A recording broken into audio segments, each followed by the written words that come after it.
Stories for all seasons. Stones of Harvestia, Genesis of Thanksgiving. Part 2.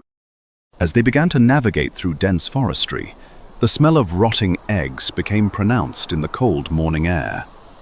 "What is that?" Shawana said. Everyone's face, except for Tudo, was distorted with displeasure. "That, children, is the smell of war," Tudo said. Tudo unsheathed a black sword from the inside of his sparkling cloak. The kids took a few steps back, looking in every direction for the reason the sword was pulled out. "Don't move," Tudo said in a relaxed tone. Then, a tornado of green and sparks surrounded the teenagers. A few seconds later, Tudo stood behind the teens, shaking his sword of some type of white liquid. "At ease, children. Behold, the rotting egg smell," Tudo said. He pointed to indentations in the weeds, resembling oversized lion-like creatures.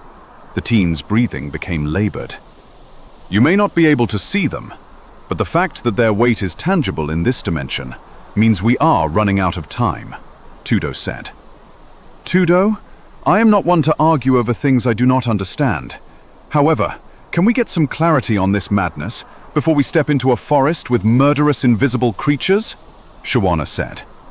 "I do owe you that much," Tudo said.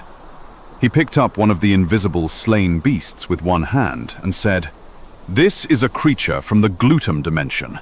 It is a prison realm where every dangerous supernatural creature and entity resides. Normally, there is a veil that blocks beings from this dimension from crossing over to yours. That veil is currently being torn down by Harvestia's greatest foe, my brother, Marcaine." "What does that have to do with us? You seem to have a handle on things as is," Romero said. Tudo dropped the creature. The impact resembled a large potato sack hitting the floor. "Well, we may have overestimated the extent of his grudge with Harvestia. You see, he was banished to Glutum for trying to overthrow and assassinate the great Genetrix, our ruler. He was a bit salty about not being promoted to Grand Vinot. Him being the eldest of us drove him to this entitlement. After being exiled to Glutum, Marcaine's hatred awakened powers even the great Genetrix is cautious about. Marcaine is raising an army of Glutum prisoners to overtake your world and ours." Daphne raised her hand as though she was in a classroom and said, I'm not much of a fighter. In fact, I get sick at the very sight of blood." "Well, I don't mind throwing a few punches here and there, but this Marcaine gentleman sounds a bit out of rank for me," Shawana said. "I've only ever been good at stealing, and I don't think that will aid you in this process.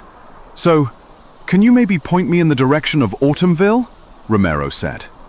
Tudo's shoulders dropped, and he rubbed his forehead with his thumb and index fingers.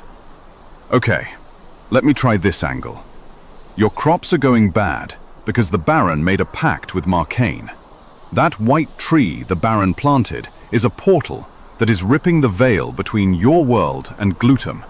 The roots of that tree are causing your crops to be destroyed. The tree feeds on greed, gluttony, hoarding, and war. The famine is just the catalyst to bring out those negative qualities in humans. People are at their worst when there is lack."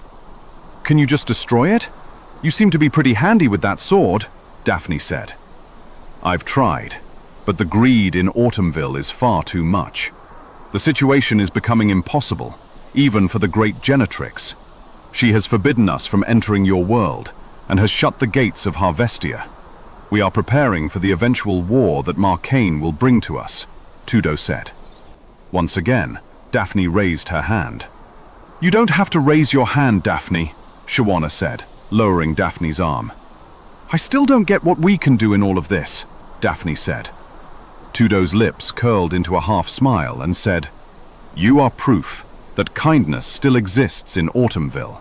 You are the evidence I need to convince the great Genetrix to open the gates and stop Marcaine before he enters your world and eventually Harvestia." After walking a few miles in the leafless forest, the noon sun was overhead. The teens' movements became sluggish, and their pace slowed. "Tudo, where exactly is Harvestia, and how long will it take before we get there?" Romero asked. "If the great Genetrix didn't close the gates, we would have been there as soon as you stepped out of your cells. But we are here now," Tudo said, smiling at the exhausted teens. He pointed to a green, robust-looking oak tree in the middle of the dead forest. "Fortunately, my grandfather was mischievous in his youth. Against the rules, he made an unauthorized gate. He used to sneak in and out of Harvestia when his parents were asleep. So, don't tell anyone, okay?" Tudo said. Tudo tapped the tree in a rhythmic pattern. Beams of light shot out of the tree in the shape of a door. Immediately, everyone was pulled through. It felt like being pulled by 1,000 horses with fire being lit behind them. Within seconds, the disheveled teens gaped as the reflection of aurora lights illuminated from the sky and onto their skin in rainbow-like beauty. There were familiar and unfamiliar plants everywhere. There were flowers that had dots of light for pollen in its center, berries that were as big as a head, pumpkins, squashes, and carrots too big for 20 men to carry, and all sorts of leafy, luminescent indescribables. There were children playing, people walking, some flying to and fro, with red, white, blue, and green skin like Tudo.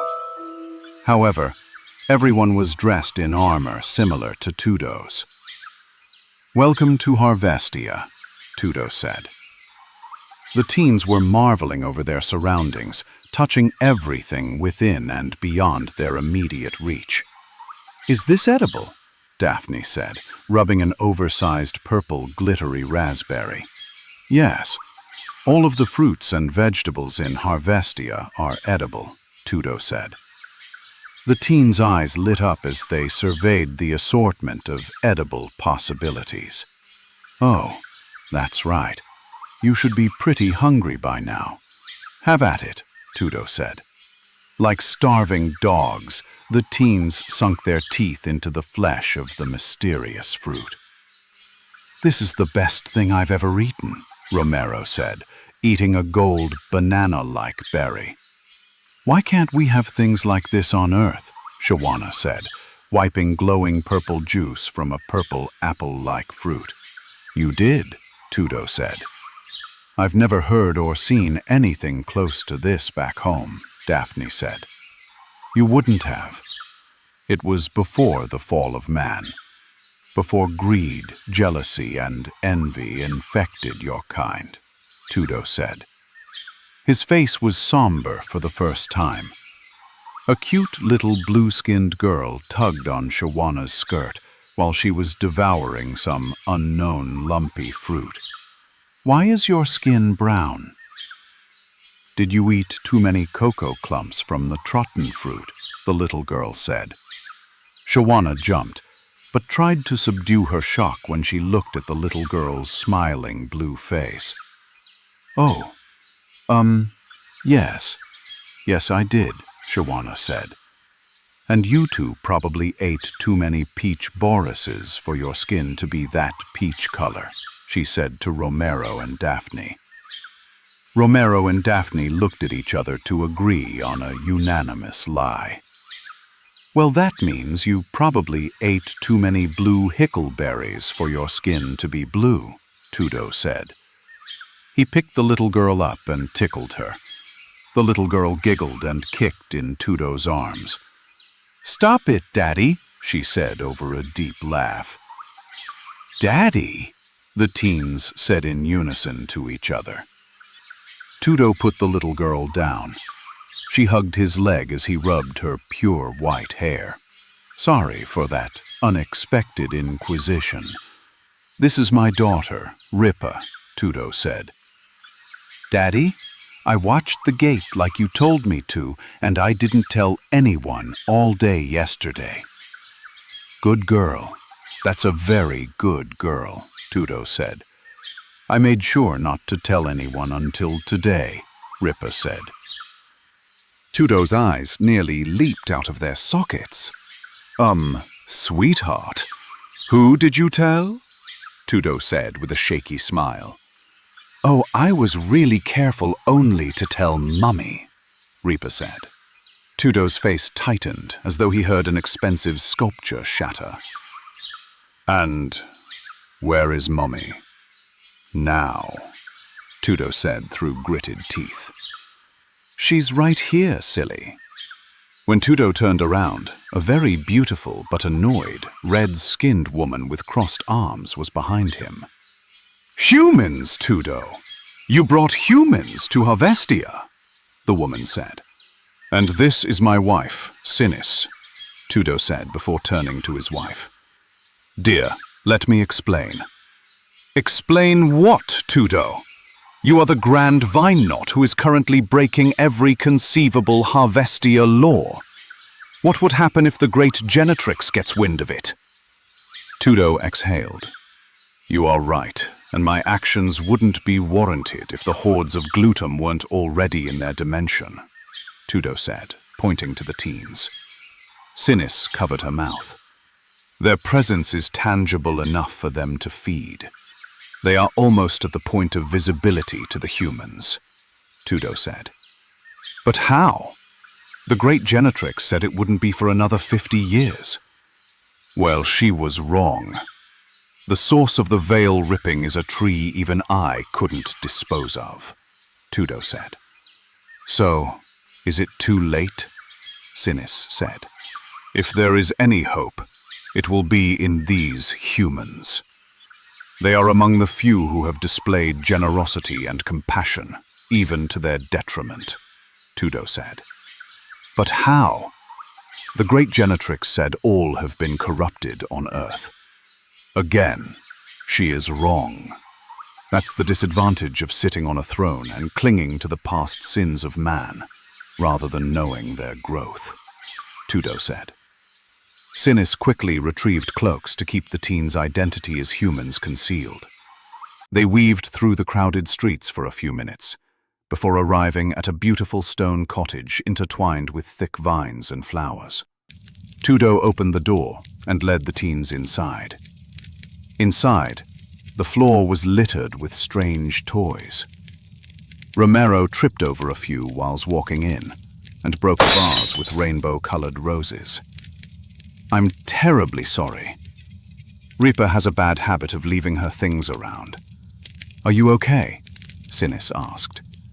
Yes, I'm fine, Romero said, rubbing his shoulder.